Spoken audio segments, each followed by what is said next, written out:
Turning now to the mayor's race, where things are getting even more heated between Andrew Cuomo and Zohran Mamdani. A new poll shows Mamdani with a double-digit leader, but there's an asterisk. Political reporter Marcia Kramer explains. The pictures on an easel at Andrew Cuomo's Ground Zero press conference showed Zohran Mamdani with Turkish-American podcaster Hasan Piker, who once said America deserved the 9/11 terror attack.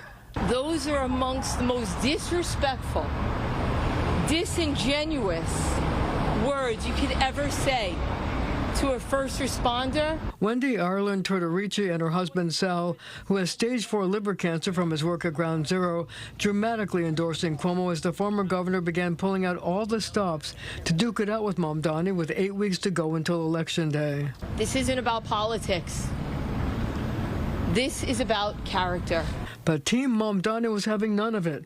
A campaign spokesperson saying, quote, Andrew Cuomo knows exactly what he's doing. He's holding a press conference to suggest that Zohran Mamdani, who is poised to become New York's first Muslim mayor, somehow supported 9/11. It's vile, it's dangerous, and it's deliberate. This is a new New York Times Siena poll has Mamdani with a 22-point lead. Mamdani 46, Cuomo 24, Curtis Sliwa 15, Eric Adams 9. Remember when they were 2 months out of a Democratic primary, Andy Cuomo was 40 points ahead. They were telling me, why are you even bothering running? He's going to have a coronation. Well, he got killed in the Democratic primary.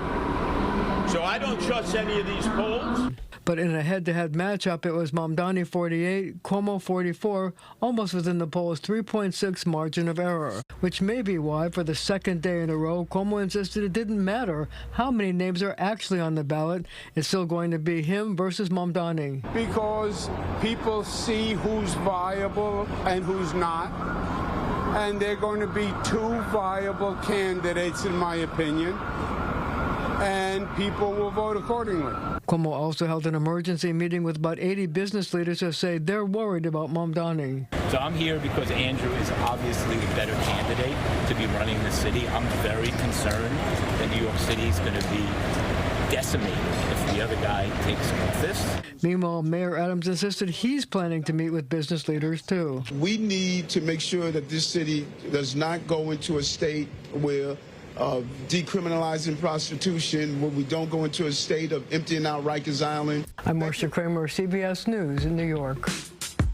Former mayoral candidate Jim Walden wants off the ballot and says he'll take his fight to court. He'll file an emergency petition tomorrow. The Board of Elections rejected Walden's request, saying his application was too late.